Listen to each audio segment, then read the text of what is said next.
Merry Christmas. I am so excited for you. Christmas is the best, isn't it? We are going to read The Polar Express by Chris Van Allsburg. He wrote the book and he drew the beautiful pictures.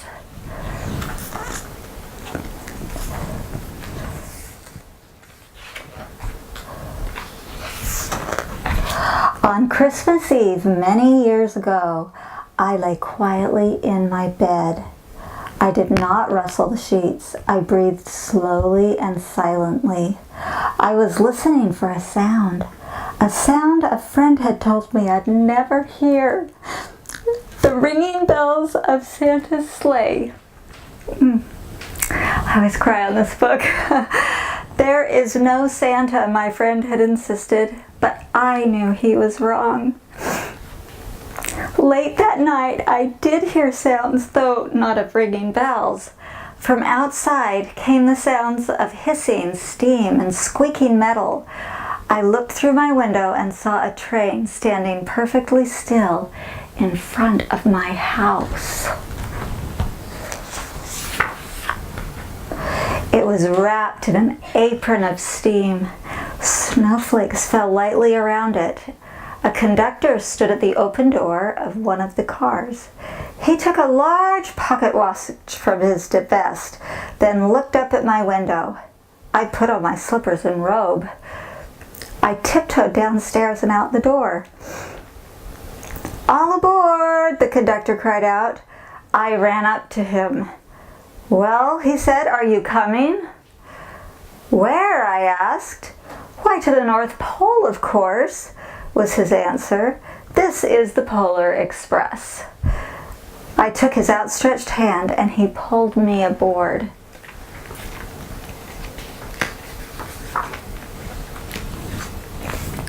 The train was filled with other children, all in their pajamas and nightgowns. We sang Christmas carols and ate candies with nougat centers as white as snow. We drank hot cocoa as thick and rich as melted chocolate bars. Outside, the lights of towns and villages flickered in the distance as the Polar Express raced northward.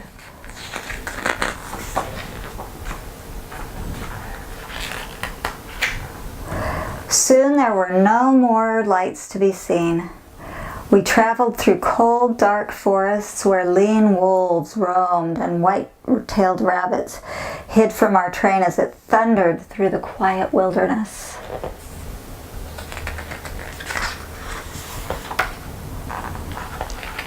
We climbed mountains so high it seemed as if we would scrape the moon. But the Polar Express never slowed down. Faster and faster we ran along, rolling over peaks and through valleys like a car on a roller coaster. The mountains turned into hills, the hills to snow-covered plains. We crossed a barren desert of ice, the Great Polar Ice Cap. Lights appeared in the distance. They looked like the lights of a strange ocean liner sailing on a frozen sea. "There," said the conductor, "is the North Pole."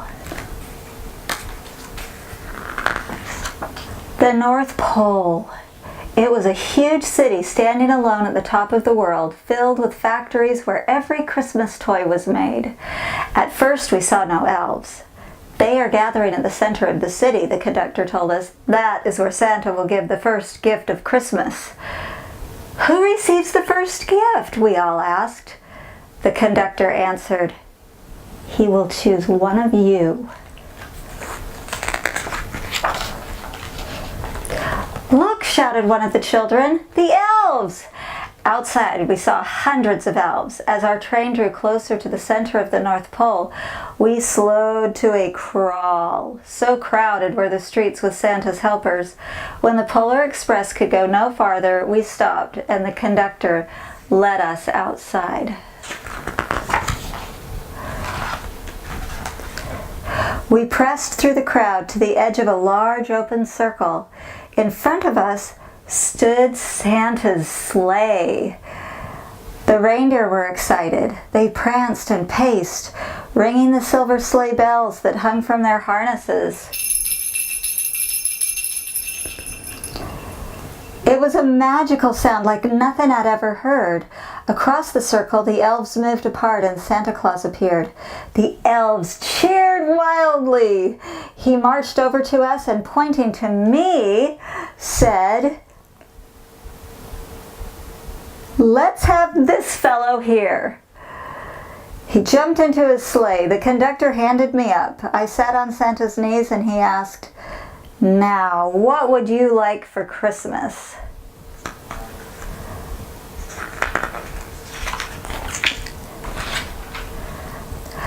I knew that I could have any gift I could imagine, but the thing I wanted most for Christmas was not inside Santa's giant bag.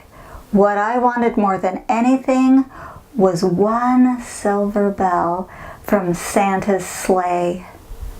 When I asked, Santa smiled. Then he gave me a hug and told an elf to cut a bell from a reindeer's harness. The elf tossed it up to Santa. He stood holding the bell high above him and called out, "The first gift of Christmas!" A clock struck midnight as the elves roared their approval. Santa handed the bell to me and I put it in my bathrobe pocket. The conductor helped me down from the sleigh. Santa shouted out the reindeers' names and cracked his whip. His team charged forward and climbed into the air. Santa circled once above us, then disappeared in the cold, dark polar sky. As soon as we were back inside the Polar Express, the other children asked to see the bell. I reached into my pocket, but the only thing I felt was a hole. I had lost the silver bell from Santa Claus's sleigh. "Let's hurry outside and look for it," one of the children said. But the train gave a sudden lurch and started moving. We were on our way home.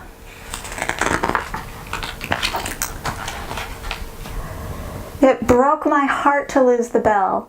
When the train reached my house, I sadly left the other children. I stood at my doorway and waved goodbye. The conductor said something from the moving train, but I couldn't hear him. "What?" I yelled out. He cupped his hands around his mouth. "Merry Christmas!" he shouted. The Polar Express let out a loud blast from its whistle and sped away.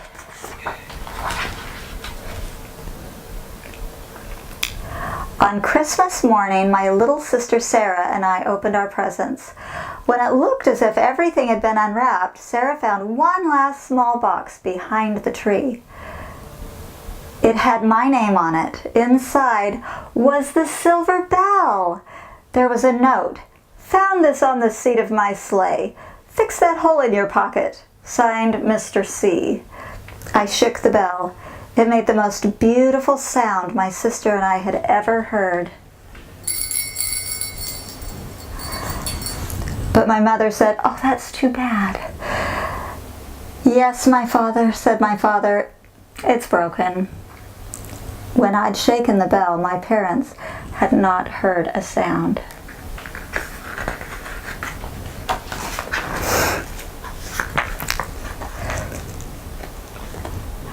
At one time, most of my friends could hear the bell, but as the years passed, it fell silent for all of them. Even Sarah found one Christmas that she could no longer hear its sweet sound.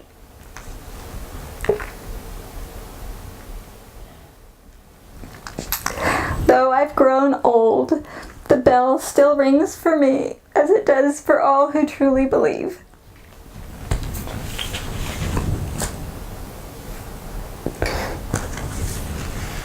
I love you so much. Happy and Merry Christmas.